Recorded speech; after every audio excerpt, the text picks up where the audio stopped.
Should you set sail on the Disney Wish? Let me answer that for you. Yes.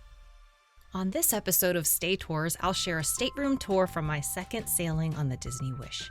Let's explore the cozy quarters of a deluxe family veranda stateroom in this stunning castle on the sea. And why not explore the castle too? So this was my second cruise on the Wish, and my second cruise ever. There's a learning curve to cruising. Unlike staying at a resort where you just show up and they tell you your room number when you get there, Disney cruising is totally different. Once you make the first important decision to cruise Disney, the second decision you'll make is to choose a specific stateroom on the ship. There's vocab to learn and deck plans to study. It's a whole thing. And since the Disney Wish is relatively huge with a capacity of 4,000 passengers and over 1,200 staterooms, it's helpful to consider priorities and budget as you pick your little corner of this water mansion for a few days. We chose a midship stateroom on a middle deck. The Wish has 14 decks, and we chose deck 8 both times. We're a family of 3 and opted for a deluxe family Oceanview stateroom with veranda, category code 4B, which could house 5 people, but with only 3 of us, having the extra space was divine.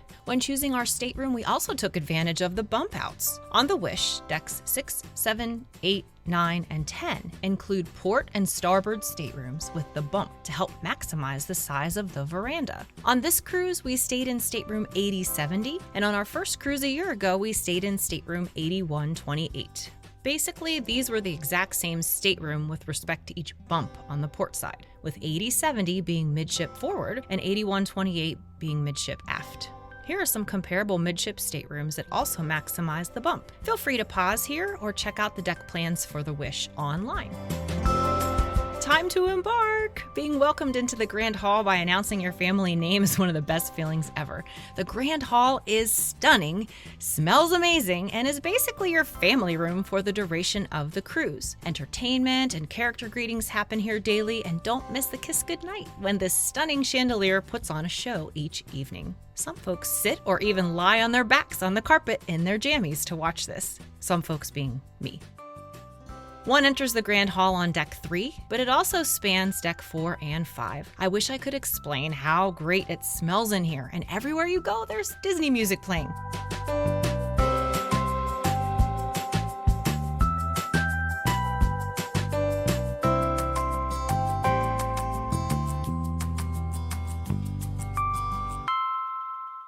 At the time of filming, staterooms were ready for guests around 1 p.m. on embarkation day. Families can take the stairs or elevators to traverse from deck to deck. On the way up, we pass Senses Spa and Fitness on deck 5.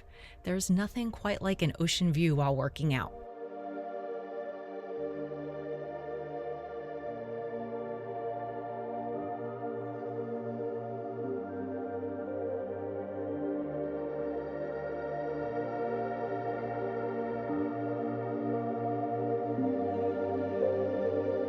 Time to find our stateroom. I like to wander the halls to A, experience the massiveness of the ship. There's no better way to realize just how huge the Wish is than traversing these long hallways. And B, to see how families decorate their stateroom doors. Some folks go all out. Also, join a Facebook group or two as you plan your cruise. Folks share magnet designs for free and organize all sorts of things to build community and pixie dust each other.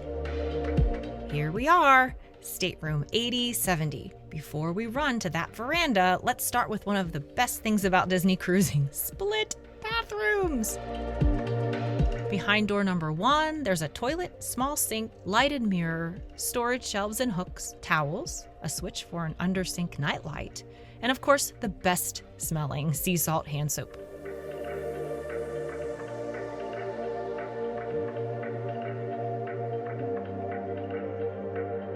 Behind door number 2, there's a larger vanity-type sink with ample counter space, a lighted mirror, storage shelves, towels galore, tissues, a tub shower combo with a shower head that doubles as a hand shower, a retractable clothesline, and again, the legendary products that make everyone on this cruise just smell so amazing.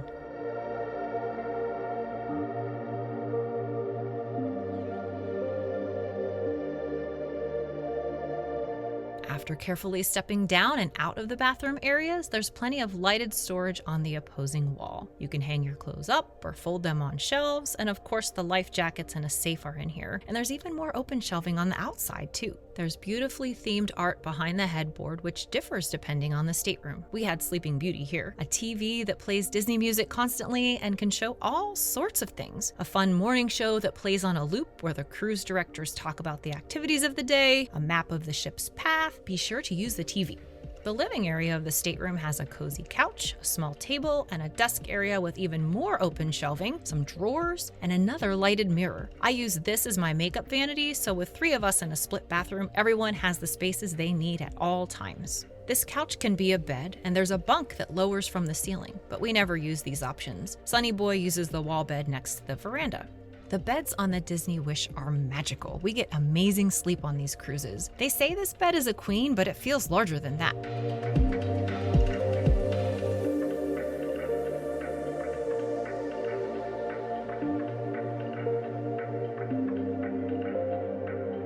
Okay, this is a deluxe family veranda stateroom on the bump, so let's check out that veranda. There's so much room, and we spend a lot of time enjoying the sea views out here.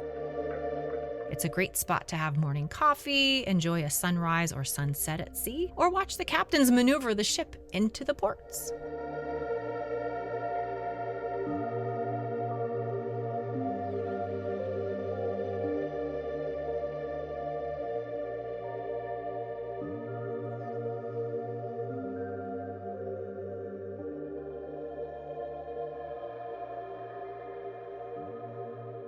Heading back inside, let's check out a few more stateroom details. There's so much intentionality in lighting up and designing the spaces. At the desk area, there's a variety of light switches to light up your cozy cabin, and the desk drawer has stationery, postcards, and coveted room service tags. 24-hour room service is included in the cruise, and if you like to have first breakfast in your stateroom before having second breakfast at the buffet or the available sit-down restaurant, you can use these tags to order so long as you hang them outside before 3 a.m. We like to have coffee or tea before we face other humans for our real breakfast. We're also Castaway Club Silver members since this was our second cruise, so we got some swag. In another desk drawer, there's a mat to place hot hairstyling tools and a hairdryer to use with the provided hairdryer outlet. There's a cooling drawer that we never use because it's not very cold. And on the floating nightstands, there are more lights with dimmers and places to charge up all your devices.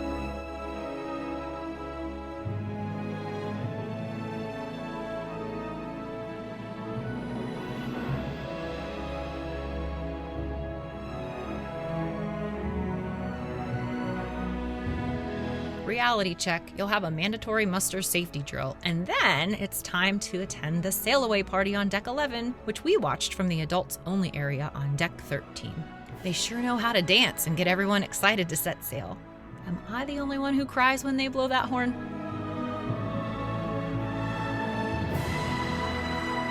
And we're off. Let's check out some common areas on this castle on the sea. Amazing entertainment will be offered in Walt Disney Theatre from decks 3 or 4. Luna Lounge from decks 4 or 5.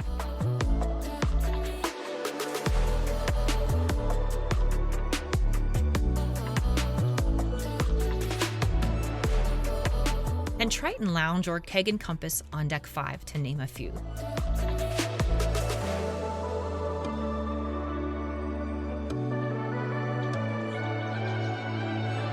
On Deck 3, we enjoy live music at the Bayou or Nightingales, and Hyperspace Lounge is worth the visit.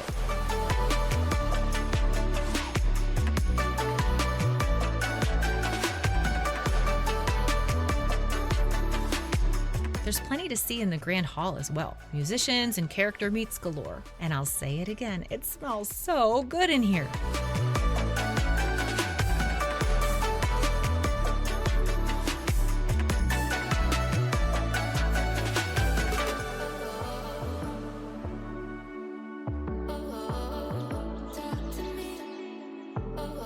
On Nassau Day, they set up an Incredibles obstacle course in the Hero Zone Gymnasium on Deck 12.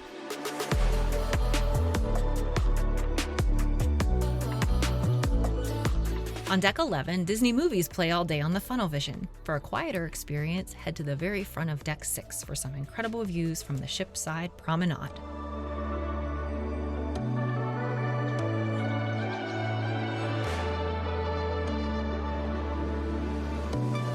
Other than a few very specific activities or excursions, you won't schedule a whole lot ahead of your cruise. Once you're on DCL Wi-Fi at the port, use the Navigator app to heart activities of interest, and you'll get notifications a few minutes ahead of each one, so you won't miss a thing.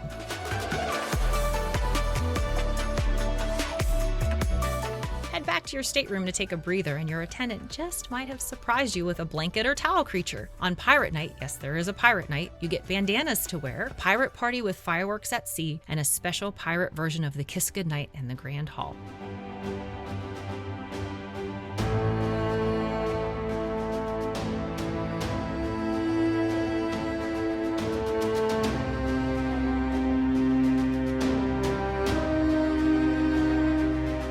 Hungry? Let's go to Deck 11 to talk about food. The most casual and convenient way to eat is at Mickey and Friends Festival of Foods. On Castaway Cay morning, I sneaked up here before anything opened to walk around because it can be busy here. There's Goofy's Grill with burgers, chicken tenders, and fries, Sweet Minnie's soft service ice cream, which you'll want to visit 2 or 3 times a day, and a lookout bar.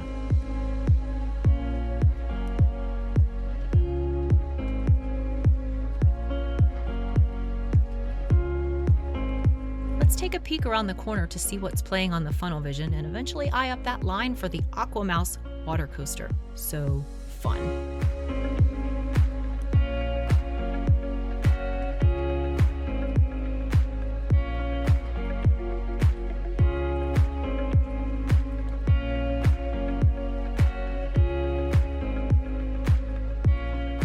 These drink stations you can visit anytime for hot and cold beverages. There's a pizza place and a barbecue spot too, but the shining star by far is Donald's Cantina. They serve fresh burritos, tacos, and bowls with tons of salsas, and it's our favorite place to have lunch. If you'd rather eat in the AC, the buffet on Deck 11 is Marceline Market. It can be a little hectic to get food and find seating in here, but there are so many great offerings. We like to have second breakfast here.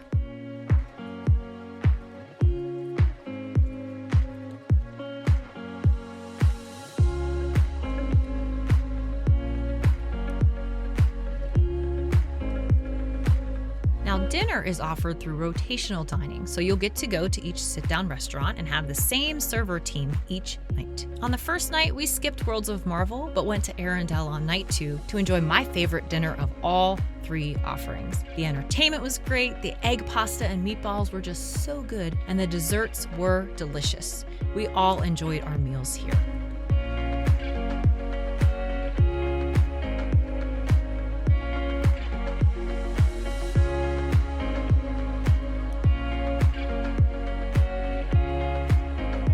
Night 3, we had a refined experience at 1923 in the Roy Disney section of the restaurant. Fancier foods in smaller portions, but they were delicious, and I still had room to get soft serve on Deck 11 afterwards.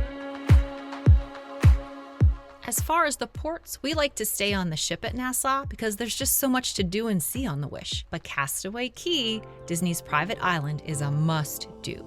Characters everywhere, crystal turquoise waters, white sands, fish swimming around you, snorkeling, water slides, and yes, there are soft serve machines on the island, piles of freshly sliced tropical fruit, and the barbecue lunch with lots of options are all included.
after a busy day, coming back to the stateroom after your attendant has provided turn-down service and heading to deck 11 for one more soft serve, a hot drink, sea breezes, and a funnel vision movie at night, you can't help but take a deep breath and look over at your smiling family and say, life is good.